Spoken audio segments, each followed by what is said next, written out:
दुनिया भर के बाजारों से आज फिर है बेहद कमजोर संकेत और फिर से सेंचुरी मारकर नीचे खुलने के संकेत देता हुआ गिफ्ट निफ्टी हफ्ते के आखिरी दिन दिख रहा है दबाव। गैप से खुलने के बाद के एक्शन पर रहेगा खास फोकस। स्वागत है आप सबका शेयर बाजार लाइव में। नमस्कार, मैं हूं अनिल सिंह जी। नमस्कार, मैं दीपांशु भंडारी। तैयार हो जाइए।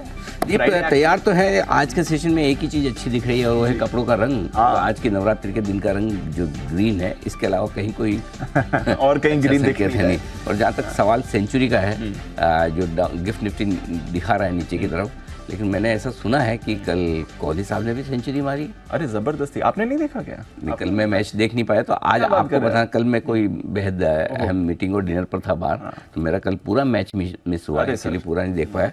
तो मतलब जोरदार रहा ना, सब कुछ ठीक करना। बढ़िया मैच था सर, जबरदस्त रहा। एक तो जो हम देख रहे थे 15 ओवर तक जो हमने मैच देखा था, बांग्लादेश अच्छी पोजीशन में था। वहां से एक तो रन हमने लिमिट किया, उसके बाद जो बैटिंग थी, रोहित शर्मा की शुरुआत देखिए, शुभमन गिल का योगदान देखिए, और फिर किंग कोहली तो किंग कोहली है। एंड में जबरदस्त सेंचुरी बनाई। आखिरी 15 रन जीतने के लिए चाहिए थे, 15 रन सेंचुरी बची हुई थी, सारे के सारे फिर कोहली ने बनाए। अच्छा, ऐसा? केएल राहुल ने तो रन लेने से मना कर दिया, उन्होंने बोला आप सेंचुरी बनाइए। क्या बात है, सीरियसली? ये हुआ। ओह वंडरफुल, बहुत मजेदार गेम था। कोहली साहब को तो बधाई, और केएल राहुल को भी इस बात के लिए कॉम्प्लीमेंट्स की है। ये बड़ी चीज है कि आप, क्योंकि मेरे ख्याल से जीत आसान सी थी। आसान सी जीत, हाँ, इसीलिए फिर आप आराम से 10 ओवर बाकी थे, राहुल ने कहा कि आप सेंचुरी बनाइए, कोई टेंशन नहीं, आराम से खेल। अरे वाह, गजब, ये स्पोर्ट्समैन स्पिरिट है, बहुत बढ़िया, बहुत मजा आया। तो चलिए, बहुत बहुत बधाइयाँ। 22 अक्टूबर को है दमदार वाला मैच, न्यूजीलैंड पुणे। हमारे पुणे के सारे दर्शकों को भी धन्यवाद दिया जाए। अरे एटमॉस्फेयर जबरदस्त था, स्टेडियम में एटमॉस्फेयर आपको देखना बिल्कुल, क्योंकि स्टेडियम भी पुणे और मुंबई के बीच में एक्सप्रेस वे पर है ना, तो दोनों तरफ के लोग पहुंच जाते हैं, लेकिन क्रेडिट तो पुणे वालों को ही देनी है। बिल्कुल, बहुत बढ़िया था। धर्मशाला में देखेंगे मैच कैसा? धर्मशाला का मैच, वहाँ का तो माहौल बहुत ही, मैंने वो स्टेडियम आपने देखा हुआ ना, बहुत खूबसूरत। मेरे ख्याल से उससे खूबसूरत स्टेडियम शायद दुनिया में होंगे नहीं। अच्छा, वैसे क्रिकेट में भी ये कहते हैं सबसे हाइट वाला, ऊंचाई वाला स्टेडियम धर्मशाला का ही है। बिल्कुल, चलिए बढ़िया है। इस मैच का रहेगा इंतजार, लेकिन आज के ट्रिगर्स देख लीजिए। बताएं सर। सिर्फ आज के नवरात्रि के रंग, जो ग्रीन वाला आज का थीम है, उसके अलावा सब जगह लाल लाल वाला मामला ज़्यादा दिख रहा है।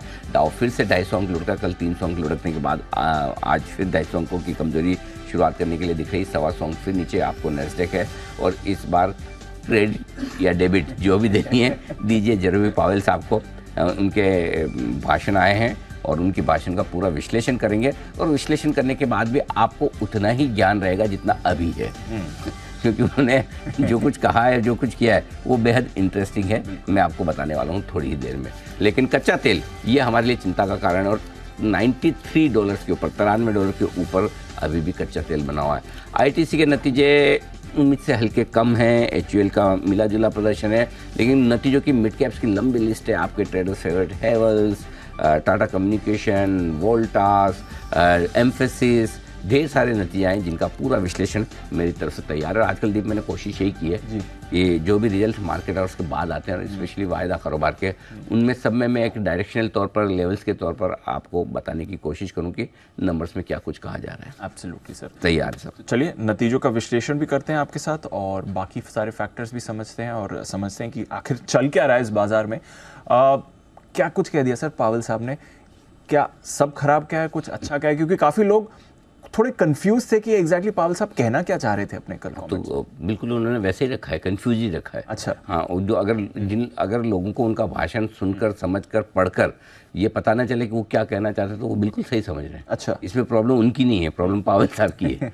अच्छा। अगर मैं आपकी बात सुन के या आप मेरी कमेंट्री सुन के आप कंफ्यूज हो जाएं जी, तो इसमें प्रॉब्लम आपकी नहीं है, वो प्रॉब्लम मेरी कि मैं नहीं कंफ्यूज करके रखा है, ठीक से नहीं बता, कि मैं ठीक से नहीं बता रहा। वही पावेल साहब ने किया है। तो पावेल साहब ने 3 बातें ऐसी कही जो खराब है जी, ठीक है, वो मैं आपको बता दूं। पहली चीज़ क्या कही, उन्होंने कहा महंगाई अभी भी बहुत ऊपर है और रहेगी। तो ये किसको पसंद आएगा? किसी को नहीं। भाई आप 16 साल की ऊंचाइयों पर ब्याज दरें लेके बैठे हैं, ठीक है, उसके बाद भी आपको लगता है महंगाई कंट्रोल में नहीं आ रही, अभी भी बहुत ऊंची है। चलो ठीक है, तो एक नेगेटिव ही हो गया। ठीक है। दूसरा नेगेटिव, ग्रोथ को लेकर उन्होंने चिंताएं जताई। अच्छा, कि ग्रोथ में गिरावट का खतरा है। हमको भी पता है, आपने ब्याज दरें ऊपर कर रखी है, तो नेचुरली कभी न कभी, आज नहीं तो कल, अभी तक नहीं आ रही है ग्रोथ नीचे। कई बार क्या होता है कि, है ना, डॉक्टर को पता है कि इस बीमारी का इलाज ही है, ठीक है, वो उस इलाज का ट्रीटमेंट भी करता है, इंजेक्शन भी मारता है, सलाइन भी लगाता है, लेकिन पेशेंट रेस्पॉन्ड ही नहीं करता। तो मतलब या तो उसको डाउट होने लगता है कि मैं ट्रीटमेंट तो ठीक दे रहा हूँ, या फ्रस्ट्रेशन होने लगता है। दो ही चीज होगी, या तो खुद पे डाउट करेगा कि मैं ट्रीटमेंट, और खुद पे अगर उसको कॉन्फिडेंस नहीं इस बीमारी का इलाज तो ये मैं सही कर रहा हूँ, जैसा पावेल साहब सोचते हैं कि महंगाई का इलाज यही है कि ब्याज दरें बढ़ा दूं जी, अब पेशेंट रेस्पॉन्ड नहीं करे तो डॉक्टर क्या सोचेगा, यार ये क्या पेशेंट है, साला हर चीज करके देख रहा हूँ रेस्पॉन्ड ही नहीं कर रहा। सेम पावेल साहब की सिचुएशन है, अरे भाई इतनी ब्याज दरें ऊपर कर दी अब भी रेस्पॉन्ड नहीं कर रहा, ये क्या पेशेंट है। तो वो वाली सिचुएशन हो गई है। तो अब उनको ये लगता है कि हाँ ग्रोथ कम क्यों नहीं हो रही है, तो वो बोलेंगे अब ग्रोथ पे अगर कॉम्प्रोमाइज करना पड़े, नीचे आ जाए हमें चलेगा, लेकिन हमें महंगाई नहीं चाहिए। ठीक है, तो ये दो चीज़ें उन्होंने साफ साफ कही कि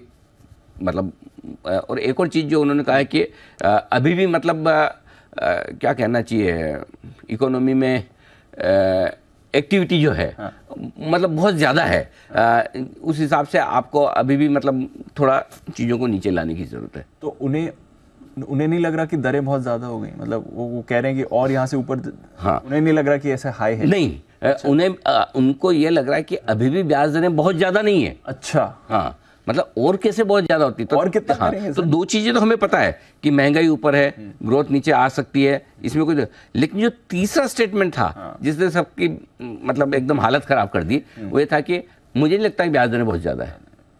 अब 5% अगर इस पे भी बहुत ज्यादा नहीं लग रही तो वो जो one and done, hire for longer, ये सारी चीज़ों पे क्या होगा। सो इस बात को लेकर अमेरिका के मार्केट और लोग ज़्यादा डरे हैं, लेकिन उन सबके बीच में अब आप बोलोगे इसमें तो कोई कंफ्यूजन की बात ही नहीं है, सब कुछ तो खराब ही बोला है, फिर क्या डरना है, फिर कंफ्यूजन किस बात का, फिर पावेल साहब को समझ क्यों नहीं पा रहे हैं। तो जो चौथी बात पावेल साहब ने बोली जो इन तीनों बातों में पानी फेर देती है, और उन्होंने कहा कि देखिए भाई ब्याज दरें बढ़ानी है नहीं बढ़ानी है, कितनी बढ़ानी है, उसका डिसीजन ऑलरेडी बॉन्ड मार्केट दे चुका है। बॉन्ड मार्केट ने ऑलरेडी ब्याज दरें इतनी ऊपर कर रखी है कि शायद हमें नहीं लगता बढ़ानी पड़ेगी। ओके, बॉन्ड मार्केट की ब्याज दरें अगर ऑलरेडी 5% के आसपास आ गई 16 साल की ऊंचाई पर, तो हमें, तो भाई साहब कहना क्या चाहते हैं, बढ़ाओगे या नहीं ये बताओ। नहीं मतलब वही मैं बोल रहा हूँ कि पावेल साहब को सुनने पढ़ने के बाद और मैं जो उसका विश्लेषण देने के बाद आप उतने ही ज्ञानी हैं जितने पहले थे। कंफ्यूज करते हैं। हाँ, उतने ही कंफ्यूज हैं जितने पहले थे, उतने ही बुद्धिमान हैं जितने पहले थे। तो मतलब पूरा आखिरी सेंटेंस ने सब पे पानी फेर दिया, बोले कि हमारे हिसाब से बहुत ज़्यादा जरूरत नहीं है क्योंकि बॉन्ड मार्केट तो ऑलरेडी है। अरे भाई साहब सब चीज़ अगर बॉन्ड मार्केट से होती तो फिर फेड की जरूरत क्या है। सही बात है भाई, ऐसा है ना, बॉन्ड मार्केट तो फिर हर चीज दिखाई देगा ना। Correct sir, correct. अगर फेड का भी तो कोई काम है ना। तो पता नहीं कल क्या मालूम उनका कैसा मूड था, भगवान जाने। बट ये जो इनकी 10 साल की यील्ड है, वैसे तो आप कहते हैं कि कोई भी लेवल हो वो होता साइकोलॉजिकल है, मार्केट को जो करना है वो तो वही करता है, बट 5% अगर ये 10 साल की यील्ड छू लेती है, 5.25% की आपकी इंटरेस्ट रेट है, 5% पर तो आपकी 10 साल की यील्ड ही आ चुकी है सर। वही तो प्रॉब्लम है दीप, मतलब ये तो बहुत खतरनाक वाली चीज़ें हैं। आपका बॉन्ड यील्ड 5% के आसपास है, डॉलर इंडेक्स फिर से मजबूत हो रहा है, मतलब फिर किस चीज़ का कंफर्ट है। और ग्लोबली ये संकेत अच्छी नहीं है। सो आई थिंक हम बार बार एक ही चीज़ कह रहे हैं, मैं जब से ये शुरुआत हुई है वापस से तब से मैं एक ही बात बोल रहा हूँ कि आपको एक ही चीज़ पे नज़र रखनी है, जब तक बॉन्ड यील्ड ठंडी नहीं होगी इक्विटी मार्केट के लिए बड़ी तेजी कर पाना तो बहुत मुश्किल है, चल पाना बहुत मुश्किल है। अब इवेंचुअली शुरुआत में मार्केट ने रिएक्शन नहीं दिया, जब 4.2% से ये बॉन्ड यील्ड्स बढ़नी शुरू हुई, लोगों को लगा ठीक है 10, 20, 30 बेसिस पॉइंट बढ़ जाएगी। डॉलर इंडेक्स 102.50 से शुरू हुआ बढ़ना, तो लगा ठीक है कितना हो जाएगा, आज 106 के ऊपर आपका बॉन्ड डॉलर इंडेक्स आ गया, 5% के आसपास बॉन्ड यील्ड आ गई। तो अब लग रहा है अरे यार ये तो ऐसा हो गया, अब एक दिन में तो नहीं होगा ना 102 से 106, करेक्ट, 50-75 बेसिस पॉइंट एक दिन से। आप देखो ना लो से कम 75 70 बेसिस पॉइंट आपकी ब्याज दरें बढ़ गई है, बॉन्ड यील्ड बढ़ गई है। तो ये तो 2 हाइक से ज्यादा हो गया काम। एग्जैक्टली 2 से 3 हाइक तो आपकी बॉन्ड मार्केट ले चुका है। चलो एक हाइक को अलग भी कर दो तो भी कम से कम 50 बेसिस पॉइंट तो बॉन्ड मार्केट आगे चल रहा है फेड चेयरमैन से, राइट। सो चिंता वहां है और इसी वजह से अमेरिका के बाजार अब ऑफ लेट रिएक्शन देने लगे हैं। सो मेरा ये समझना, अब इसमें 2 चीजें हैं दीप, एक रिएक्शन जो अमेरिकी बाजारों का पिछले 2 दिनों का आया एकदम जायज है, इतना गिरना बनता है उनका। अब बड़ा सवाल यहाँ पे ये आता है, कुछ इंपॉर्टेंट लेवल के आसपास आपके बॉन्ड यील्ड और डॉलर इंडेक्स पहुंचा है, 106.50 के आसपास आपका डॉलर इंडेक्स है, चलो उसको एक बार छोड़ भी दो, उससे डायरेक्टली इतना फर्क नहीं पड़ा। बॉन्ड यील्ड 5% के आसपास है, ये मेक और ब्रेक लेवल के आसपास आ रहा है। अगर एक शार्प प्राइस आपके 2 हफ्तों में बॉन्ड यील्ड में इतनी हुई है तो रुकने के लिए भी यही परफेक्ट जगह है। सो आई थिंक आज रात अमेरिका का ट्रेनिंग सेशन बॉन्ड यील्ड के लिहाज से, डॉलर इंडेक्स के लिहाज से, मार्केट के लिहाज से बहुत इंपॉर्टेंट होगा, मेक और ब्रेक वाला होगा। अगर आज और इनकी हालत ख़राब हो जाती है तो फिर अमेरिकी बाजार और ग्लोबल मार्केट पर असर अगले हफ्ते के लिए बहुत ख़राब होने वाला है। और अगर for a change in level के पास शार्प हाइक आने के बाद में एक बार यहाँ पर रुकते हैं, जिसकी संभावना बन सकती है, तो अमेरिकी बाजार का जो कमज़ोर होना, 2-3 सेशन का जो होना करना है और जो इम्पैक्ट होना, वो एक बार के लिए आपका थम सकता है। क्योंकि कच्चा तेल भी आपका वहीं 93 के आसपास आके रुका है, पिछली बार 97-98 से घुमा था, 1-2 डॉलर और बढ़ जाए तो बढ़ जाए। सो आई थिंक आज ज़्यादा से ज़्यादा मंडे तक मेक और ब्रेक वाली सिचुएशन में ऐसी जगह आ गए जहां से अमेरिकी बाजारों को, बॉन्ड यील्ड को, डॉलर इंडेक्स को, कच्चे तेल को घूमना है वापस ऊपर से नीचे की तरफ, तो परफेक्ट लेवल पर आ रहे हैं। सो एक तरफ आपको डर होना चाहिए जो कुछ हो रहा है, दूसरी तरफ आपको हल्का सा सतर्क भी रहना कि मैं सारी चीजें ऐसे ही बेच के ना निकल जाऊं, बहुत जरूरत से ज्यादा शॉर्ट ना कर दूं, वो भी चीजें देखनी होंगी, क्योंकि आप अब वो कंफर्ट जोन से बाहर आ गए, रिस्की जोन में, है ना। तो मेरे ख्याल से देखिए आज का एक आध सेशन हो सकता है आपको रिकवरी भी आप यहाँ से मिल जाए, क्योंकि है ना जो अगर ये धीमे स्पीड से जाता तो ठीक था, लेकिन जिस स्पीड से बढ़ा है ना उस स्पीड से रुकना भी, अब उसको रुक के तो हल्का सा करेक्शन भी एक दे सकता है, तब आप रिव्यू करिएगा क्या करना है। बट शुरुआत करने के लिए संकेत ग्लोबल तो खराब बनी रहे। बट ये जो इंपॉर्टेंट लेवल वाली बात करी आपने, ये काफ़ी इंपॉर्टेंट है और ये कल हमने हमारे बाजार में देखा है, Nifty and more importantly bank Nifty पर हमने देखा है, जो 43,600 का लेवल की आप बात भी कर रहे थे, जहां से कल हमने एक अच्छा खासा रिकवरी भी आती हुई दिखी है। जरा इसकी बात बताइए, क्योंकि आज फिर से गैप डाउन के संकेत हैं, आज फिर से प्रेशर के संकेत हैं, बट हमारी वीकली एक्सपायरीज दोनों की निकल चुकी हैं।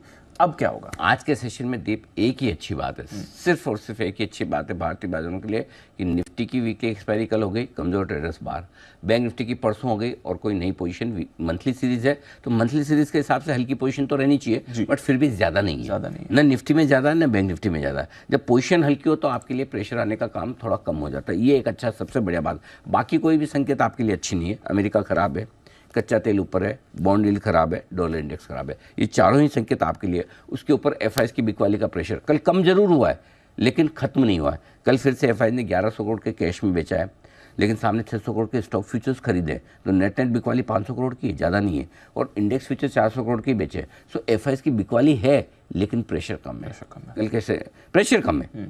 जो कल रिकवरी बनी आपकी, वो रिकवरी इसलिए बनी कि आपकी स्टॉक फ्यूचर्स में एफआईआई ने 600 करोड़ की थोड़ी खरीदारी की है, हल्के शॉर्ट्स काटे हैं, सो वो एक अच्छा संकेत है। अब रहा सवाल लेवल्स का, आज दो ही लेवल पे नजर रखनी है, आज या एक दो दिनों में। 19,425 क्लोजिंग बेसिस पे आपको इस लेवल पे नजर रखनी है, इसके नीचे बंद नहीं होना। और bank Nifty 43,600, risk bank Nifty में ज़्यादा है, क्योंकि 43,600 का लेवल कल इंट्राडे में आप तोड़ के आए वापस एकदम। कल तो बैंक निफ्टी ने क्या स्क्रिप्टेड मतलब परफॉर्मेंस दी है, मतलब जो जैसा वो होता है ना कि कोई सुपरस्टार ऐसा हो जिसको बहुत बढ़िया डायरेक्टर बोले कि मेरे को ये वाला शॉट ऐसे ही चाहिए, और वो एक टेक में टक करके ऐसा देता है, और वो कभी कभी वो शॉट ऐसा मतलब वो वैसा बन जाता है कि भाई ऐसा कभी वापस बनेगा नहीं। एग्जैक्टली वैसा। 43,600 के आसपास बाइंग आनी थी, इंपॉर्टेंट सपोर्ट लेवल है, वहीं पे आई। 44,050 तक पहुंचना था, 44,058 का हाई था, और वहाँ से करेक्ट होकर वापस नीचे आया। सो आज इंपॉर्टेंट ये कि आपको निफ्टी 19,425 बहुत कंफर्ट है, अभी भी 200 पॉइंट ऊपर है, लेकिन बैंक निफ्टी में ज़्यादा दूर नहीं है, 250 पॉइंट ही वहाँ से दूर है। 43,600 के नीचे बंद नहीं होना है, ये दो लेवल क्लोजिंग बेसिस पे बचाने ज़रूरी है। अगर ये बचते तो आप जितने कमज़ोर हैं उतने तो ही फ्रेश कमजोर नहीं है। फ्रेश कमजोर आप तब होंगे जब इन दो लेवल के नीचे अगर आप बंद होंगे, ये ध्यान में रखने वाले। बताओ 9:15 बजे क्या होता है, वो कम इंपॉर्टेंट है। 3:30 बजे आप कहाँ होते हैं, ये ज़्यादा इंपॉर्टेंट। और चूंकि वीकेंड सेशन और आज की क्लोजिंग डीप वीकली क्लोजिंग होगी, करेक्ट। सो हो ये रहा है कि ग्लोबल संकेतों से आप ऊपर नहीं जा पा रहे हैं, और लोकल सपोर्ट से आप बहुत जरूरत से ज़्यादा टूट नहीं रहे हैं, ये भी है। सो दोनों तरफ से आपके लिए ये बात। चलिए, तो दोनों चीज़ों का फैक्टर रहेगा। बताएं फिर संकेत भी आज के साथ। ग्लोबल संकेत नेगेटिव है, एफआईएस के भी नेगेटिव हैं, घरेलू फंड्स के संकेत पॉजिटिव है, और वायदा कारोबार के हैं न्यूट्रल। सेंटिमेंट कॉशियस है और ट्रेंड है पॉजिटिव, अभी भी बदलाव नहीं। 19,465, 19,525 ये पहला सपोर्ट जोन है निफ्टी के लिए। इसके अगर नीचे आते हैं तो 19,335, 19,435 स्ट्रॉन्ग बाय जोन है। और इस रेंज में ध्यान से सुनिएगा दीप, इस रेंज में अगर निफ्टी मिलता है आज या सोमवार को, जब भी मिले, अगर और कमजोरी बने तो एक खरीदारी का अटेम्प्ट जरूर करिएगा। ठीक उसी तरह से करना है जैसा कल मैंने 43,600 पे बोला था कि एक अटेम्प्ट करिए, आपको 400-500 पॉइंट मिल जाएंगे। 43,600 पे कल आपने एंट्री की तो 400 पॉइंट प्यार से बने आपके, करेक्ट। सिमिलरली निफ्टी में अगर 19,335, 19,435 चाहे आज आए चाहे सोमवार को आए, जब भी आए, ना आए तो कोई बात नहीं, आए तो इस रेंज में एक अटेम्प्ट खरीदारी का जरूर करेगा। फर्क इतना है, वहाँ पे एक लेवल था 43,600 का, यहाँ पर मेरे पास रेंज है, ठीक है। सो ये लेवल पे खरीदेंगे तो एक बार आपको 150-200 पॉइंट की अपसाइड निफ्टी में वापस मिल जाएगी, कम से कम। हाँ, 150-200 पॉइंट आपको वापस, समझो आप इस रेंज से लेते हो तो इस रेंज से 150-200 पॉइंट जहाँ से भी बॉटम बना के घूमेगा 200 पॉइंट की अपसाइड आपको एक बार दे देगा। इसलिए इस रेंज में आए तो छोड़ना मत, क्योंकि प्रॉब्लम क्या है, कल 43,600 में किसी से नहीं लिया जाएगा।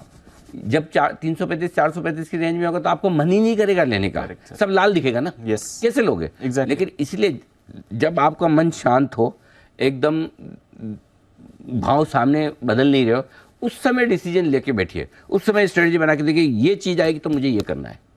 और तब आपको ये ना शोर शराबा ये वो लेवल ये, तब आपको हाँ ठीक है, हल्का फुल्का आपको मूड माहौल देख के डिसाइड करना होता है, वो बात ठीक है। लेकिन अगर सिर्फ बाइंग सेलिंग की वजह से अगर लेवल्स आते हैं, अगर कोई खबर ही ऐसी आ जाए, कुछ अनाप शनाप ऊपर अच्छी या खराब आ जाए, तब तो एक अलग बात होती है। अदरवाइज बिना किसी बड़ी खबर के सिर्फ डिमांड सप्लाई की वजह से अगर लेवल पहुंच रहे हैं तो उन लेवल पे आपको करनी है। क्लियर है? क्लियर है, बिल्कुल क्लियर। 19,650, 19,700 ऊपरी जोन है, 725, 800 जितना मन करे उतना भर भर के बेचे, आएगा ही नहीं वैसे भी आज तो, जब आए तब आपको प्रॉफिट बुकिंग करनी है। बैंक निफ्टी 43,500, 43,600 आज का पहला सपोर्ट जोन है। इसके नीचे 43,350, 43,450 स्ट्रॉन्ग सपोर्ट जोन है, लेकिन मैंने स्ट्रॉन्ग बाय जोन नहीं दिया। दी प्रॉब्लम ये कि मैंने ज़्यादा नीचे के लेवल निकाले नहीं कल जी, 43,350 के इसके आगे के लेवल में निकाल नहीं पाया।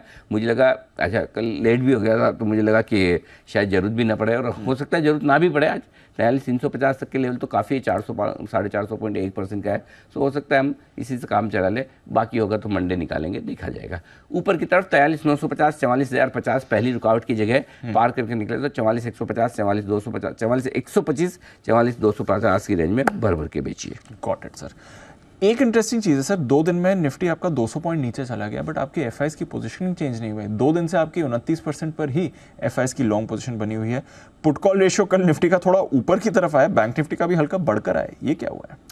निफ्टी का बढ़ा भले, लेकिन चिंता नहीं है क्योंकि पोजीशन कम होगी जी, ठीक है। और हाँ, तो इसलिए कोई चिंता है। और बैंक निफ्टी तो 0.74 पुट कॉल रेशियो में, इंडेक्स लॉन्ग पोजीशन चेंज नहीं हुई, मुझे भी थोड़ा सरप्राइज लगा, लेकिन उसका रीज़न ये है दीप कि पता नहीं, अब देखना पड़ेगा। 643 करोड़ के निफ्टी फ्यूचर्स बेचे और 268 करोड़ के बैंक निफ्टी फ्यूचर्स खरीदे थे एफआईज ने।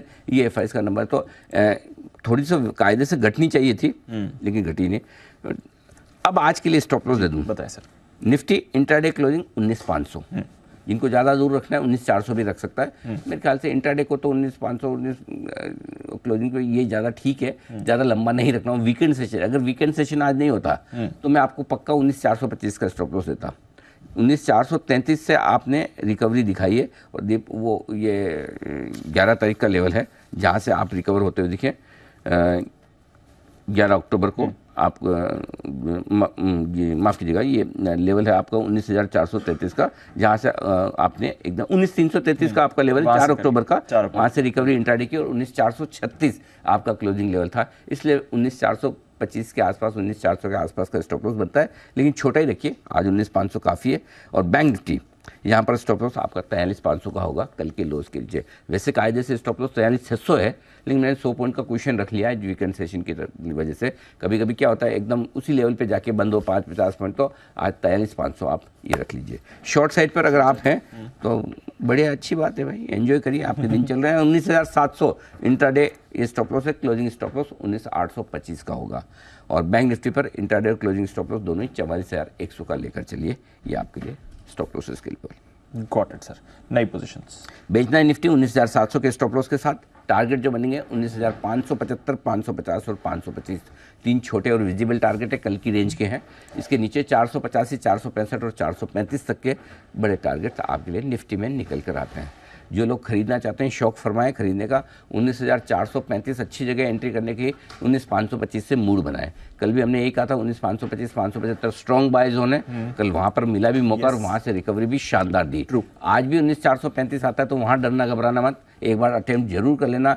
435 465 485 525 जहां आपको ठीक लगे 2-3 टुकड़ों में थोड़ा थोड़ा लेते रहिएगा। स्टॉप लॉस थोड़ा सा दूर है, वही लगाइए 19,325 का।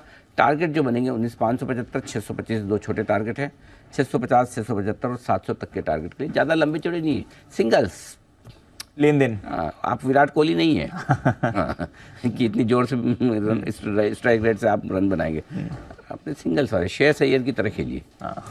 कल वैसे हिटिंग ज्यादा रोहित शर्मा ने करी थी, शर्मा जी ने, मैं कल मिस कर गया, आप स्टार्ट बहुत बढ़िया थी। शर्मा जी तो वर्ल्ड कप के ही प्लेयर हैं, उनको बाकी कहीं खेले ना खेले, वर्ल्ड कप आते ही उनको मतलब पता नहीं नया जोश है। हाँ, अलग ही चीज है, मतलब है ना। वो इंग्लैंड वाला वर्ल्ड कप भी अरे जबरदस्त जो मतलब हाँ खतरनाक, मतलब ये तो ऐसा लग रहा है बड़े टूर्नामेंट के खिलाड़ी हैं। बिल्कुल है, बिल्कुल है। कल तो बढ़िया आउट ऑफ फॉर्म थे पूरा, मतलब ऐसा लग रहा था। और हाँ, उनकी बॉडी लैंग्वेज से भी ऐसा लगता नहीं कि आके इतना मारेंगे किसी को। एक तो मतलब क्या होता है, एक तो आदमी बहुत गुस्से में आया और उसको लगे कि सारा ये तो पिटाई करेगा, मतलब क्लास में टीचर आता है ना जब गुस्से में, तुम बाल में आज तो धुए में, एक टीचर चुपचाप आया तड़ाक करके एकदम थप्पड़ मार दे, ये वैसे पता नहीं चलेगा कब। खतरनाक धुलाई करते एकदम, लगता ही नहीं, मतलब 6 लगाए थे, लगने के बाद अच्छा इतना हल्के से, कमाल है, पावर है। जय हो। कहाँ थे हम क्रिकेट के पहले? Bank Nifty. तो बैंक निफ्टी बेचना चाहते हैं तो कल के हाई पे स्टॉप लॉस लगाए, और वो हाई का स्टॉप लॉस होगा आपका 44,100 का।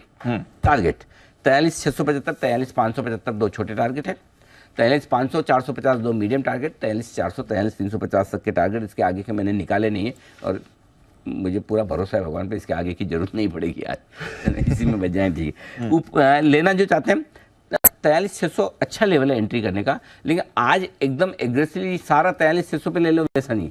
43,600 से 43,400 की रेंज में थोड़ा थोड़ा लेना है आपको, 2 टुकड़ों में ले लीजिए या 3 टुकड़ों में ले लीजिए। स्टॉप लॉस 43,300 का स्ट्रिक्ट लगाना ही लगाना है, क्योंकि आप 43,600 के नीचे रिस्क में आ जाते हो, और अगर उसके नीचे क्लोज होता तो ये संकेत अच्छा है नहीं दीप, ठीक है ना। सो ऐसे में 43,750 800 दो छोटे टारगेट है, 850 900 दो मीडियम टारगेट है, 43,950 44,050 के फाइनल टारगेट के लिए करनी है आपको खरीदारी। ओके, ये है आपके लिए सारे के सारे इंपॉर्टेंट लेवल्स और टारगेट्स भी निकल कर आ रहे हैं। कोई इंपॉर्टेंट डेटा सर, वैसे तो आपने फंड्स की डेटा की तो हल्की बात कर दी, कोई इंपॉर्टेंट लेवल्स भी वायदा कारोबार? लेवल्स है 19,500 स्ट्रॉन्ग सपोर्ट है, 73 लाख शेयर है ऊपर ओपन इंटरेस्ट में, और बाकी ऊपर में सीधा 19,800 पे है, तो कोई ऐसा खास डेटा है नहीं। 19,500 का लेवल ही आपको ध्यान में रखना है।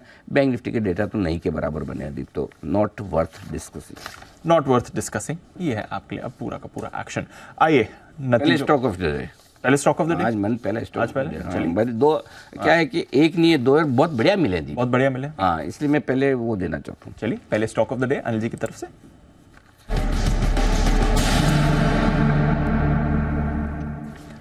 बताएं सर।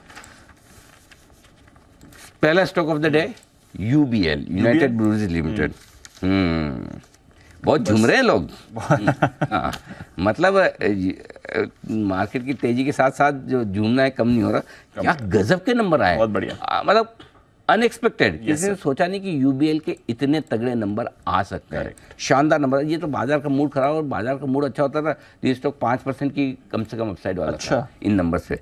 पहली चीज़ क्या नंबर्स में अच्छा है दीप, सबसे बढ़िया चीज़ तो कि स्ट्रॉन्ग वॉल्यूम ग्रोथ 7% की आई है, 3% के आसपास की उम्मीद थी, 7% की वॉल्यूम ग्रोथ बहुत बढ़िया। दूसरी बात, प्रीमियम सेगमेंट में जहाँ पे मोटे पैसे बनते हैं ना, वहाँ पे वॉल्यूम ग्रोथ बहुत तगड़ी आ रही है। सो नंबर्स बहुत अच्छे हैं। रेवेन्यू के पैरामीटर पर, कामकाजी मुनाफा, मार्जिन्स, जो भी देखें आप, उम्मीद से बहुत बेहतर नंबर आते हुए दिखे। तो मेरे ख्याल से आप ये मत सोचिए कि 20% मुनाफा घटा है पिछले बार से, इस बार में एडजस्टमेंट्स भी है, लेकिन अनुमान से बहुत बेहतर नंबर है। मेरा ये समझना है आपको 1555 के स्टॉप लॉस से खरीदना चाहिए, 1605 1623 के दो टारगेट के लिए खरीदना चाहिए ये जरूर। और 4 बजे आज मार्केट के और उसके बाद कौन कॉल है, तो मार्केट आवर्स में कोई ज़्यादा कुछ ऐसा अच्छा या ख़राब आने की भी संभावना है नहीं। तो मुझे लगता है कि तेज़ी करेगा ये स्टॉक, तेज़ी करेगा ना, करना चाहिए। ठीक है, बहुत बढ़िया नंबर से। आइए, तो यूनाइटेड ब्रूअरीज तो पहला स्टॉक खरीदना है, कोई और स्टॉक भी? फॉर ए चेंज आज कैश मार्केट का एक स्टॉक आया है जो मैं खरीदने की राय दे रहा हूँ, वो भी ऐसी स्पेस है जो जनरली मेरी बाय रिकमेंडेशन में आता नहीं है। Right. Jindal stainless limited, JSL। 440 के स्टॉप लॉस से खरीदना है। 470 480 के 2 टारगेट हैं, थोड़े दूर के टारगेट दिए, कैश के स्टॉक है इसलिए, तो इतना जाना चाहिए। एक साथ छोटा मोटा अगर आपको रखना तो बीच में कहीं रख लीजिए। नंबर्स बहुत मजबूत हैं, आय 12% बढ़ी है, कामकाजी मुनाफा 80% बढ़कर आया जी, 80%, मार्जिन 12.5% के हैं। मतलब हर एक पैरामीटर पे आप देखेंगे नंबर्स बहुत बढ़िया, ऑपरेशनल परफॉर्मेंस बहुत बढ़िया है। मुनाफा 120% बढ़ा है, 350 करोड़ से 765 करोड़ आता हुआ दिखा है। एक दो अच्छी खबरें भी, एक तो ये कि इन्होंने IIT बॉम्बे के साथ भी एक टाइप किया है, साइन अप किया है। दूसरा है कि इनकी जो एक विदेश में सब्सिडी कंपनी शायद इंडोनेशिया में है, लॉस मेकिंग है, उसको भी बंद कर रहे हैं। तो कुछ कुछ चीज़ें अच्छी भी कर रहे हैं। डेट इक्विटी रेशियो 0.2 है, बहुत कंफर्टेबल है एक मेटल कंपनी के लिए। सो आई थिंक अच्छे नंबर्स हैं। इवेंचुअली अगर इन्वेस्टमेंट के लिहाज से ये कभी भी घटे, थोड़ा नीचे आए, तो आपको टारगेट 540 के टारगेट के लिए आपको निवेश के लिहाज से इसको पोर्टफोलियो में रखना चाहिए। ये एक अच्छा स्टॉक हो सकता है। चलिए, निवेश के लिए बढ़िया स्टॉक हो सकता है। 540 का बड़ा टारगेट निकल कर आ रहा है एनर्जी की तरफ से, और नतीजों का रिएक्शन भी आएगा। और साथ ही अगर आप ट्रेडिंग के लिए देख रहे हैं तो 470 और 480 के टारगेट पर रखें नजर। आइए अब रिजल्ट्स पर क्या व्यू है एनर्जी का, ये भी जानते हैं। रिजल्ट रिव्यू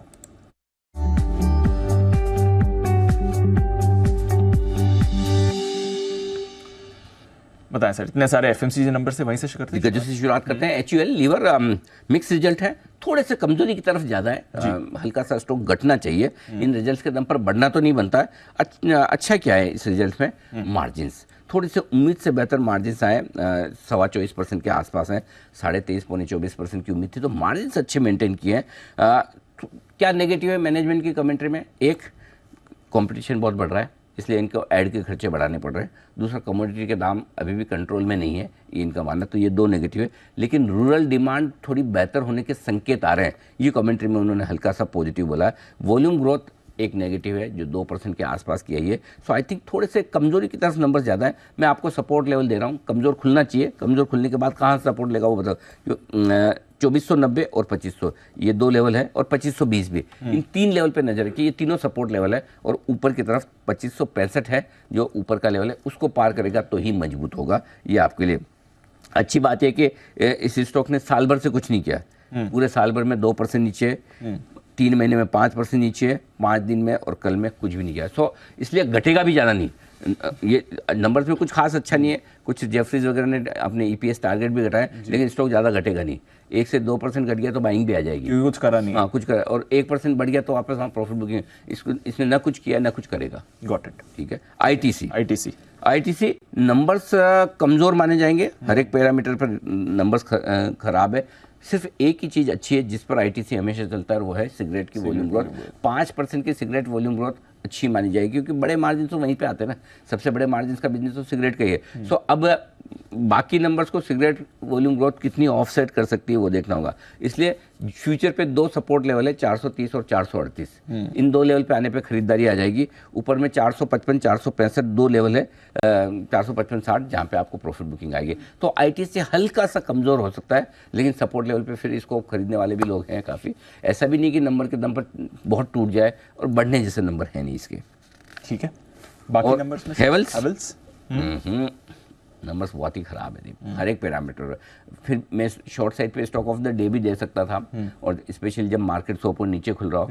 लेकिन इसमें एक ही समस्या है, इन खराब नंबर्स के बाद भी 11 बजे कौन कॉल है। और हेवल्स का मैनेजमेंट कैसा है ना कि वो खराब बोलता नहीं कभी। नंबर भले ही खराब दे दे, बोलेगा खराब नहीं कभी भी। सो मुझे लगता है कौन कॉल में कुछ ना कुछ अच्छी चीज़ें वो बोलेंगे, स्टॉक नीचे खुल के रिकवर हो जाएगा। ये होने वाला देखना। अनलेस की कमेंट्री बहुत ही खराब दे दे वो तो मुझे नहीं पता। सो 11 बजे की कौन कॉल देखते हैं। सपोर्ट लेवल का है 1322 1332 2 लेवल है, फ्यूचर्स के लिए नीचे सपोर्ट है। और हो सकता है क्योंकि कुछ इनके एक्सपांशन प्लान्स भी थे, कोई नई कैपेसिटी अगर आके शुरू हो जाए तो, और ये भी हो सकता है कि ये क्वार्टर सबसे खराब मान ले वो, मार्जिन के लिहाज से, ग्रोथ के लिहाज से, अगले क्वार्टर से अच्छी की उम्मीद दे, वो मैनेजमेंट बोल सकता है। तो इसलिए निचले लेवल पर शॉर्ट ना करें, रिकवरी के चांस भी बनते हैं। ऊपर 1366 और 1384 2 ऊपर के लेवल है हेवल्स के लिए। ठीक है सर। वोल्टास नंबर्स मिले जुले हैं। रेवेन्यू ग्रोथ स्ट्रांग है, बढ़िया रेवेन्यू ग्रोथ दिए, लेकिन ऑपरेशनली नंबर्स थोड़े से कमजोरी की तरफ है, मज़ा नहीं आया। सो कहना मुश्किल है स्टॉक क्या करेगा। मेरे पास सिर्फ सपोर्ट लेवल है 811 और 818। ऊपर का लेवल क्या बनेगा मुझे पता नहीं, क्योंकि डे हाई के आसपास बंद हुआ, तो नीचे खुलता है तो इन लेवल के आसपास सपोर्ट ले लेगा। टाटा कम्युनिकेशन हमारा ऑल टाइम फेवरेट स्टॉक, लेकिन इस बार मुझे निराश हुआ, मैं नंबर मज़ा नहीं आया दीप मुझे, जैसा मुझे चाहिए था नहीं आया। मैं 12:30 बजे कौन कॉल है उसका इंतजार, 2:30 बजे माफ़ कीजिएगा, 2:30 बजे कौन कॉल है, हम इंतज़ार करेंगे कौन कॉल में मैनेजमेंट क्या कहता है। तब तक थोड़ा कमज़ोर रहेगा, उसके बाद देखेंगे क्या होता है। और कमज़ोर रहेगा तो सपोर्ट लेगा 1720 और 1745 के 2 लेवल पर। ऊपर में 1810 पार करके टिकेगा तो ही स्टॉक मजबूत बनेगा। और अगला स्टॉक है आपका एम्फेसिस, मिला जुला क्वार्टर है, रेवेन्यू प्रॉफिट उम्मीद से थोड़े से कम है, लेकिन मार्जिन 15.5% के आसपास अच्छे माने जाएंगे। मिले जुले नतीजे लेवल्स में दे नहीं पाया इसके। ठीक है सर, चलिए तो कुछ ज्यादा खास नतीजे हैं नहीं, मतलब स्टॉक ऑफ द डे में कवर कर लिया। हाँ, एक भी नंबर ऐसा नहीं है जो बहुत तोड़फोड़ ऊपर या नीचे हो जाए। जो ज्यादा बढ़ सकता है वो नंबर यूबीएल है, घट सकता है हेवल्स है, लेकिन हेवल्स में चूंकि कौन कॉल नहीं है इसलिए स्ट्रॉन्ग व्यू देना ठीक नहीं है ये नंबर से। और बाकी दिग्गजों में कोई खास ऐसा तोड़फोड़ हो जाए वैसा लग नहीं रहा। और कैश में हमें थोड़ा जेएसपीएल के नंबर्स पसंद आए बस। ठीक है, चलिए ये है आपके लिए पूरा का पूरा एक्शन। आइए फिर हमारी टीम से भी जानते हैं बाकी नतीजे और आज की खबरें। ब्रोकरेजेस भी अरमान, नुपुर और आशीष हैं तैयार। अरमान, मॉर्निंग, बताएं ट्रिगर्स और नतीजे खबरें कौन से लेकर आए आप? जी गुड मॉर्निंग। कई सारे नतीजे हैं। सबसे पहले अगर निफ्टी की बात करें तो वहाँ पर जेएसडब्ल्यू स्टील है, F&O में Atul limited, L&T finance holding, Laurus lab के नतीजे हैं। और कैश में तो लिस्ट काफ़ी बड़ी है जिसमें आपको कई सारे नतीजे हैं, जिसमें कुछ की बात करें तो इकरा, PNB guilds, central bank of India, Hindustan zinc और आदि जैसी कई कंपनियां हैं। जम्मू एंड कश्मीर बैंक, यहाँ पर बोर्ड बैठक में नतीजों के साथ साथ Tier 1 कैपिटल को बढ़ाने के लिए फंड जुटाने पर विचार किया जाएगा। सुविन फार्मा, यहाँ पर इनका जो ओपन ऑफर है वो खुलता हुआ दिखेगा। जैगल प्रीपेड ओशियन 50% का जो एंकर लॉक इन है 30 दिन का वो खत्म होता हुआ दिखेगा। वेलिएंट लेबोरेटरीज फ्रॉम ट्रेड से रोलिंग सेगमेंट में जो है वो ट्रांसफर होता हुआ दिखेगा। एक्स डेट है एचसीएल टेक्नोलॉजीज में, जहाँ पर इंटरिम डिविडेंड है 12 का। दालमिया भारत इंटरिम डिविडेंड 4 का। और आरबीआई की एमपीसी मीटिंग के मिनट्स हैं वो भी होते हुए दिखेंगे। आईपीओ और ओएफएस अपडेट्स के हिसाब से आईपीओ की बात करें तो आईआरएम एनर्जी, जहाँ पर आईपीओ जो है वो क्लोज होगा। डे 2 का अगर आप अपडेट देखें तो ओवरऑल सब्सक्रिप्शन लगभग 4.4 टाइम्स होता हुआ दिखा है। QIB का हिस्सा पूरा बढ़ता हुआ दिखा है, NII लगभग 9 गुना और रिटेल का हिस्सा 4.4 टाइम्स। हुडको का OFS अपडेट की बात करें तो उसमें डे 2 के अपडेट में नॉन रिटेल में OFS में लगभग 84% जो है वो बढ़ता हुआ दिखा है। और रिटेल में OFS का बात करें तो लगभग 12.5% के आसपास बढ़ता हुआ दिखा है। ओवरऑल सब्सक्रिप्शन कुल डे 2 का अगर बात करें 97% के आसपास। ओके, ये है आपके लिए सारे के सारे इंपॉर्टेंट कुछ ट्रिगर्स और अपडेट्स आज के। नुपुर, बताएं नतीजे कौन से हैं आज? बिल्कुल, गुड मॉर्निंग। सबसे पहले सैंड के साथ शुरुआत करते हैं। म्यूटेड क्वार्टर आपको क्वार्टर ऑन क्वार्टर बेसिस पे दिखेगा। दूसरी तिमाही में कंपनी की आय करीबन 5% बढ़कर आती हुई दिखी है। एबिट भी देखें तो 5% की ग्रोथ दिखा रहा है। मार्जिन बिल्कुल फ्लैट है और मुनाफा भी सिर्फ 6% की ग्रोथ इस क्वार्टर में आती हुई नजर आई थी। स्टॉक फोकस में रहेगा। सागर सीमेंट्स पर रखनी है नजर, क्योंकि यहाँ पर आपको मिले जुले नतीजे नजर आएंगे। कंपनी की आय करीबन 24% से बढ़कर आती हुई दिखी है। कामकाजी लेवल पर भी 10 गुना से बढ़कर मुनाफा आते हुए दिखा है। मार्जिन देखें तो 10% की, और जो घाटा है वो भी कंपनी ने कम किया, तो सागर सीमेंट पर भी रखनी है नजर। टाटा कॉफी, यहाँ पे कंपनी की आय 3% से गिरकर आती हुई नजर आएगी, लेकिन ऑपरेशनल परफॉर्मेंस कंपनी की काफी स्ट्रांग आपको दिखेगी। कामकाजी लेवल पे 25% की बढ़त है। मार्जिन भी 14.5% से बढ़ के 11.5% से बढ़ के 15% पहुंच गए। मुनाफा देखें तो आपको 60% गिरावट दिखा रहा है, क्योंकि एक्सेप्शनल लॉस था बेस ईयर में, जिसके चलते 60% की गिरावट आपको मुनाफे में दिख रही है। मेट्रो ब्रांड्स मिला जुला क्वार्टर रहा है कंपनी के लिए। कंपनी की आय करीबन 17% से इस क्वार्टर में बढ़कर आती हुई दिखी है। कामकाजी लेवल पे देखें तो 6% की ग्रोथ दिखेगी। मार्जिन में गिरावट 31% से गिर के 28% के रह गए, और मुनाफा अकॉर्डिंगली गिरता हुआ दिखा है 12% से। अपडेटर सर्विसेज पे रखनी है नजर। Q1 की नतीजा है, हाल ही में लिस्ट हुई थी कंपनी। यहाँ पे अगर देखें तो कंपनी की आय करीबन 21% से बढ़कर आती हुई दिखी है। कामकाजी लेवल पे देखें तो आपको करीबन 80% की ग्रोथ दिखेगी। मार्जिन भी 4% से बढ़कर 5.6% हो गए। मुनाफा भी 25% की ग्रोथ दिखा रहा है। आरती ड्रग्स के मिले जुले नतीजे आते हुए दिखे। कंपनी की आय 7% से गिरकर इस क्वार्टर में आती हुई नजर आई है। कामकाजी लेवल पे देखेंगे तो 3% की बढ़त दिखेगी, और मार्जिन भी 100 बेसिस पॉइंट से बढ़कर इस क्वार्टर में आते हुए दिखे। इक्विटा स्मॉल फाइनेंस बैंक, यहाँ पर भी नतीजे अच्छे हैं। NII में अच्छी स्ट्रॉन्ग ग्रोथ है। ग्रॉस NPA नेट NPA देखें तो वहाँ पे सुधार है, और प्रोविजंस हल्के से बढ़कर इस क्वार्टर में आते हुए दिखे। हालांकि मुनाफे में भी 70% की ग्रोथ नजर आ रही है। हैटसन एग्रो मिलेजुल, यहाँ पर भी अच्छी परफॉर्मेंस आती हुई दिखी। कंपनी की आय 9% से बढ़कर आई है। मार्जिन में 100 बेसिस पॉइंट का इंप्रूवमेंट है, तो ये स्टॉक भी फोकस में रहेगा। और लास्ट में ताला प्लेटफॉर्म, यहाँ पर भी जो कंपनी ने Q2 के रिजल्ट्स दिए वो काफ़ी स्ट्रॉन्ग है। कंपनी की आय 19% से बढ़कर आती हुई दिखी है। कामकाजी लेवल पे 41% की ग्रोथ है और मार्जिन में भी देखें तो 300 बेसिस पॉइंट का इंप्रूवमेंट दिखेगा। ये है आपके लिए सारे नतीजों। अरमान, कुछ और खबरें हैं आज की? जी बिल्कुल, खबरों में सबसे पहले आपको जोमेटो पर ध्यान रखना है, क्योंकि जोमेटो में जो है ब्लॉक डील संभव है। SVF ग्रोथ जो है ब्लॉक डील के जरिए जो है लगभग 1.1% हिस्सा जो है वो बेच सकते हैं, और भाव जो बताया जा रहा है वो 109.4 से लगभग 111.6 के आसपास के भाव पर जो है हिस्सा बिक्री हो सकती है। टाटा मोटर्स, यहाँ पर कंपनी ने फ्रेट टाइगर में हिस्सेदारी खरीदने के लिए डेफिनेटिव करार किया है, और अगली कंपनी 2 साल में आगे 100 करोड़ का जो है निवेश करेगी। RVNL, यहाँ पर RVNL और MPCC जेवी को वेस्टर्न रेलवे से ऑर्डर मिला है, और वेस्टर्न रेलवे से लगभग 420 करोड़ का इनको ऑर्डर मिलता हुआ दिखा है। 2 प्रोजेक्ट्स के सिविल वर्क्स के लिए इनको ऑर्डर मिला है। सोनाटा सॉफ्टवेयर, यहाँ पर 25 अक्टूबर को नतीजों के साथ साथ बोनस शेयर जारी करने पर विचार किया जाएगा। नेटको फार्मा, US FDA ने इनका एक प्लांट है उसमें जो फार्मा डिवीजन की जांच वहाँ पर पूरी की है, और जांच के बाद कंपनी को 8 आपत्तियां जारी होती हुई दिखी है। इंडोको रेमेडीज, यहाँ पर सॉलिड ऑरल फॉर्मुलेशन फैसिलिटी की प्री अप्रूवल जांच पूरी हुई है, और 2 दवाओं की अर्जी पर US FDA ने गोवा फैसिलिटी की जांच की है, और उसमें फॉर्म 483 के तहत 4 आपत्तियां जो है जारी होती हुई दिखी है। PTC इंडिया और ONGC, यहाँ पर ध्यान रखना है, ONGC द्वारा प्रस्तुत बिड को बोर्ड ने मंजूरी दी है, और ONGC ने कंपनी की सब्सिडरी PTC एनर्जी लिमिटेड खरीद की बिड की थी, जिसका इक्विटी वैल्यू लगभग 925 करोड़ का है। फंड एक्शंस की बात करें तो ब्रिटानिया इंडस्ट्रीज, यहाँ पर LIC ने लगभग 1 लाख शेयर्स खरीदे हैं। उनकी हिस्सेदारी 4.96% से बढ़कर 5.1% के आसपास हो गई है, और 18 अक्टूबर को ओपन मार्केट के जरिए जो है हिस्सेदारी खरीदी गई है।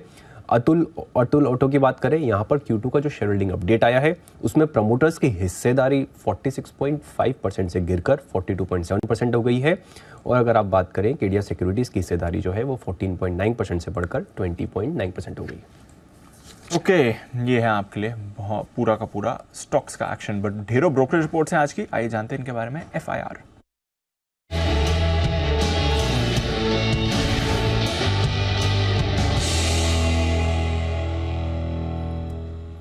मॉर्निंग आशीष, पहले तो जो FMCG पर रिपोर्ट्स आई हैं वो बताएं। Good morning Deepanshu. दिग्गज ITC के साथ करते हैं शुरुआत। तो यहाँ पर अगर आप देखें तो नतीजों के बाद ब्रोकरेज हाउस की तरफ से काफ़ी ठंडा रिस्पॉन्स है, ना तो टारगेट में कोई बदलाव है ना रेटिंग में कोई बदलाव किया है। हालांकि कमेंट्री दी है, एक एक करके टारगेट प्राइस और रेटिंग जो बरकरार रखे हैं वो बता देता हूँ। मॉर्गन स्टैनली ओवरवेट की रेटिंग दे रहे हैं, 450 का भाव चल रहा है, 493 का टारगेट है। JP मॉर्गन ओवरवेट की रेटिंग दी है, 475 का लक्ष्य है। जेफरीज खरीदारी की राय दे रहे हैं 530 के लक्ष्य के लिए, और सिटी ने भी खरीदारी की राय दी है 500 का टारगेट दिया। यानी जितनी भी रिपोर्ट्स अभी मेरे पास हैं सब में करंट मार्केट प्राइस से ऊंचे के टारगेट है। अब बात करें कमेंट्री की तो हेडलाइन में बता रहे हैं एग्री और पेपर सेगमेंट में मॉर्गन स्टैनली सिगरेट और FMCG की जो वॉल्यूम्स है ये थोड़ी सी इन्हें बेहतर नजर आ रही हैं। वहीं अगर आप जेफरीज अगर आप देखें तो 9 क्वार्टर के बाद जो है डिमांड ग्रोथ यहाँ पर थोड़ी बहुत अच्छी खासी इन्हें नजर आ रही है। सिटी ने खरीदारी की राय को बरकरार रखा है 500 रुपये के लक्ष्य के लिए। इसके अलावा अगर आप देखें तो एक और FMCG दिग्गज है HUL, जहाँ पर नतीजे थोड़े से जो है मिक्स्ड सॉर्ट ऑफ नजर आ रहे हैं। वॉल्यूम मिस हुआ है लेकिन मार्जिन के लिहाज से ठीक ठाक है।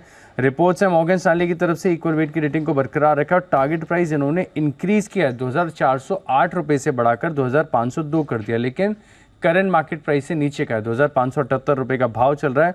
ओवरवेट की रेटिंग दे रहे हैं JP मॉर्गन, 2800 रुपये का टारगेट है। सिटी ने खरीदारी की राय दी है और जो लक्ष्य है वो 2880 रुपये से बढ़ाकर 3000 रुपये का कर दिया है। मैक्वायरी भी आउट परफॉर्म की रेटिंग दे रहे हैं 3000 रुपये के लक्ष्य के लिए। कल मार्केट आज के दौरान 11 बजे के आसपास नेस्ले के नतीजे आए थे, रिपोर्ट्स आई हैं जो करंट मार्केट प्राइस से ऊंची रिपोर्ट से पहले वो बता देता हूँ। सिटी खरीदारी की राय दे रहे हैं, लक्ष्य दे रहे 26,500 रुपये का। मैक्वायरी ने न्यूट्रल की रेटिंग दी है 22,700 रुपये के लक्ष्य के लिए, लेकिन ओमेरा खरीदारी की राय दे रहे हैं 28,100 रुपये का टारगेट दिया। 26,100 रुपये का भाव चल रहा है, 24,132 रुपये का भाव है यहाँ पर। फिलहाल अगर आप देखें तो रिपोर्ट्स के लिए आपसे मॉर्गन स्टैनली ने माना है कि 7 क्वार्टर से लगातार अगर आप देखें तो जो इनके अनुमान है उससे हल्के से कमजोर साइड पर ही नतीजे आते हुए देखने को मिल रहे हैं।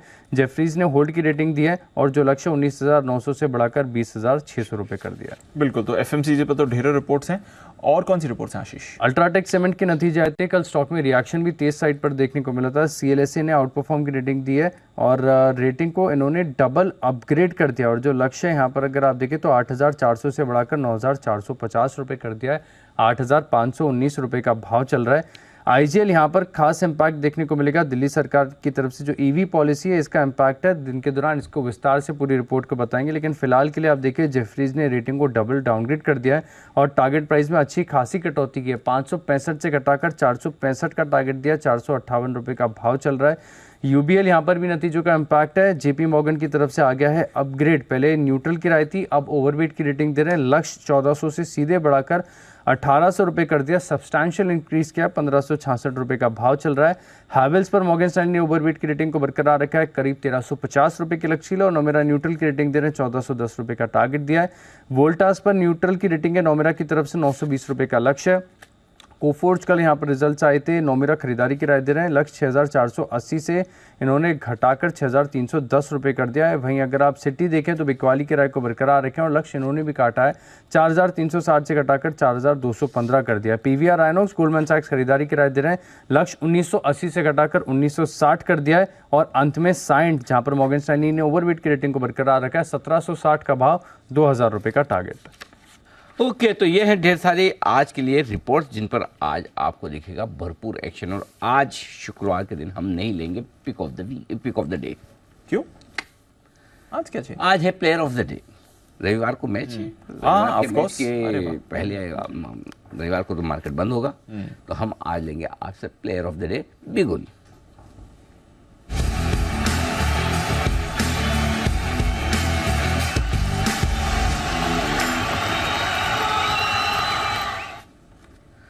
बंसल जी सुप्रभात, करें शुरुआत, बताएं सर आपका प्लेयर ऑफ द डे। सुप्रभात अनिल जी, सुप्रभात दीपांशु। अनिल जी, जो मेरा स्टॉक है ना वो बिल्कुल प्लेयर ऑफ द डे क्या player of the week, player of the month बनने का मतलब कि एकदम प्रबल मतलब कि कैंडिडेट है, टेक्निकली भी, फंडामेंटली भी। और वैसे भी अनिल जी, जब भी कोई गेम होता है तो गेम के बाद भी और गेम के साथ भी इसके प्रोडक्ट यूज होते हैं। स्टॉक है यूबीएल, यूनाइटेड ब्रिवरीज है मेरा प्लेयर ऑफ द डे। 1566 के अराउंड चल रहा है। एक मिनट, ऑब्जेक्शन। गेम के पहले भी गेम के बाद भी बिल्कुल 100% एग्री कर सकते हैं, भले है नहीं, फिर भी गेम के साथ भी कैसे इसके प्रोडक्ट यूज हो सकते हैं, प्लीज एक्सप्लेन। देखिए अनिल जी, देखिए हर व्यक्ति आप जैसा नहीं होता है कि अनिल जी अहमदाबाद जाएगा, अनिल जी एकदम वीआईपी होटल, वीआईपी लॉन्च में मैच देखेगा। कुछ लोग अनिल जी हमारे जैसे भी होते हैं, मतलब कि कुछ लोग कुणाल जी जैसे भी होते हैं जो घर बैठ के मैच देखते हैं। कुछ लोग अनिल जी हमारे जैसे भी होते हैं जो घर के बाहर जाते हैं, अनिल जी अच्छे अच्छे प्रोडक्ट्स का सेवन करते हुए बड़े स्क्रीन पर मैच का आनंद लेते हैं। तो अनिल जी मैच के साथ भी अनिल जी आनंद लिया जा सकता है, घर के अंदर भी, घर के बाहर भी, बट घर के बाहर ज्यादा आनंद आता है Anil ji. Okay, now I stand corrected. मेरे को ये सब पता नहीं था ना, काम नहीं पड़ा, तो अब समझ में आया। हाँ, मैं सोचा था प्लेयर्स मैच के साथ भी कैसे कर सकते हैं। मैं वहाँ वो सोचा था ग्राउंड पे आप मैच के साथ प्रोडक्ट कैसे सेवन करेंगे, अब समझ में आया, जो दर्शकों के लिए था। ओके, बताएं सर। और अनिल जी, इस प्रोडक्ट की एक खास बात हो रहा है, अगर आप यूरोपियन कंट्रीज में देखें ना, मतलब कि जो दीप जैसे आप जैसे स्मार्ट लोग होते हैं तो ऑफिस के बाद अनिल जी टाई की नॉट को थोड़ा सा ढीला करते हैं, और वहां तो मतलब कि पतली पतली सड़कें जो ऊपर चढ़ रही होती हैं, वहां पब्स होते हैं अनिल जी, सबके हाथ में इसी के प्रोडक्ट्स होते हैं। तो जोक्स अपार्ट अनिल जी, 1566 के अराउंड चल रहा है, 1545, 1545 का लगाना है स्टॉप लॉस, 1600 के टारगेट के लिए यूबीएल है मेरा player of the day. Okay, UBL ये है प्लेयर ऑफ द डे 1600 के टारगेट के लिए। कमेंट तो बड़ी लंबी चौड़ी दी, टारगेट बहुत छोटा छोटा दिया है। बंसी जी, आपको लग नहीं रहा आपने बहुत छोटे टारगेट दिए? नहीं अनिल जी, देखिए यहाँ मैं थोड़ा सा मतलब कि लालची हो जाता हूँ। कुणाल जी के साथ रह के एक मतलब गलत आदत सीख ली है मैंने अनिल जी। वो होता है ना, अगर टारगेट अचीव होगा तो वो जो टारगेट अचीव की स्टैंप लगती है उसका आनंद ज्यादा है अनिल जी। वो टारगेट 2 दिन बाद आया है तो फिर सारा काम मेरे ऊपर आ जाता है कि पीसीआर को इन्फॉर्म करो टारगेट अचीव हुआ है, तो अभी सारा काम पीसीआर खुद करेगा ना अनिल जी। ये इंटरेस्टिंग बात की, स्ट्रेटेजी बता दी जी। सिद्धार्थ जी कुछ कहना चाहते हैं जी? सिद्धार्थ जी। अनिल जी, बंसल जी को एक सवाल है कि ये पदार्थ ऑब्जेक्टिव क्या है? पदार्थ को यूज करना ऑब्जेक्टिव है या क्रिकेट मैच देखना ऑब्जेक्टिव है? Over to you Bansal ji. Anil ji एक ही ऑब्जेक्टिव है कि हमारे सोए हुए सिदानी जी को जगाना है। तो जर्मनी भी अनिल जी मतलब कि अच्छी कंट्री है, वहां जाके इस प्रोडक्ट को हाथ में लेके अनिल जी ट्विटर पे फोटो डालनी है और लिखना है थैंक्स माय डियर सिदानी जी। सिद्धार्थ जी आप तो ये रहने ही दो, क्योंकि क्या है जब तक आपका मिशन पूरा नहीं होगा ना तब तक हर आदमी का मिशन ये है कि आपकी मिशन की पूरा करवाया जाए। कर दी जाए। जी कुणाल जी सुप्रभात, बताएं sir player of the day. सुप्रभात अनिल जी, सुप्रभात दीपांशु। अनिल जी पहले तो अनिल जी कंफ्यूजन दूर करें। आज अनिल जी देखिए मैंने ग्रीन कलर पहना है, सेडानी जी मेरे जैसे ग्रीन कलर में दिख रहे हैं, बंसल जी ने कोई फीका सा ग्रीन कलर पहना है। अनिल जी आप लोग अलग कलर में दिख रहे हैं अनिल जी, हम सभी को ग्रीन पहनाकर अनिल जी आप ब्लू पहन कर बैठे हैं और ये बाकी कुछ लोग ब्लैक कलर में भी दिखाई पड़े। तो अनिल जी ये क्या माजरा है अनिल जी, आज का कलर कौन सा है ये तो बताइए पहले। नहीं कलर तो ग्रीन ही है, आपने जो पहना वो भी एकदम सही है, बिल्कुल ठीक है। तो मेरा थोड़ा सा स्पेशल ग्रीन और वो क्या कहना चाहिए जिसको थोड़ा मतलब अलग हटके वाला ग्रीन है बिल्कुल। तो ग्रीन इंग्लिश कलर, हाँ इंग्लिश कलर, हाँ इंग्लिश कलर इंग्लिश ग्रीन है। हाँ वैसे कायदे से इसको सी ग्रीन कहा जाता है। तो मैंने कहा let's have different shades of green. Okay और वैसे हाँ ग्रीन पे आज जो हमारा शो उस पर हमने एक और ये भी मैंने डाला है, एक रील डाला है। हाँ, रील में ये डाला कि ग्रीन कलर को है ना नई शुरुआत के तौर पे माना जाता है कि आपने अपने जब भी आप अपनी शुरुआत करते हैं करेंगे तो आपने अपनी शुरुआत में पहला शेयर कौन सा खरीदा था? पहला शेयर वो भले ही बाद में ग्रीन रहा हो रेड रहा हो जो भी रहा हो वो अलग बात है, लेकिन आपने जो भी पहला शेयर खरीदा हो प्लीज उसको लिख के भेजिए तो ताकि आपकी भी ग्रीन वाली जो यादें हैं वो ताज़ा हो जाए। तो वैसे तो मार्केट के सारे लोग ग्रीन कलर ही देखना चाहते हैं, लेकिन ऐसा हो नहीं पाता है, लाल भी देखना पड़ता है। तो आज ग्रीन डे होना चाहिए, है रेड डे। तो बस सर ग्रीन ही समझे, all the different shades are allowed, specially तब जब मैं पहन के आया हूँ जी। अनिल जी अच्छा हुआ आपने क्लेरिफाई कर दिया। अगर अनिल जी आज बाजार ग्रीन में नहीं बंद हुआ तो पहले मैं बिल आपके ऊपर फाड़ने वाला था, लेकिन अब आपने भी ग्रीन ही पहना है, ब्लू को ग्रीन मान करके चलेंगे। तो अनिल जी फिर बाजार भी ग्रीन में बंद होगा, ये उम्मीद करनी चाहिए। और अनिल जी खरीदारी की राय है। अब देखिए कल अनिल जी बंसल जी मुझ पर आरोप लगा रहे थे कि मैं पकौड़ी और चाट का सेवन कर रहा था, काम मैंने नहीं किया। तो कल अनिल जी इत्तेफाक से वाकई में मैंने पकौड़ी और चाट खाई और बंसल जी याद आ रहे थे मुझे, लेकिन काम किया अनिल जी भरपूर मैंने। और खरीदारी की राय है पीएफसी यानी कि पावर फाइनेंस कॉर्पोरेशन पर मेरी खरीदारी की राय है। अब अगर अनिल जी आज बाजार नीचे खुलता है तो ये थोड़ा नीचे मिल जाएगा, नीचे के लेवल्स पर इसको बाय करके चले। आरईसी पीएफसी दोनों चार्ट पर मजबूत है। यहां पर एक स्टॉप लॉस रखना है, स्टॉप लॉस रखे 244 पर, 244 के स्टॉप लॉस से पीएफसी में खरीदारी करें, गिरावट में खरीदारी करें।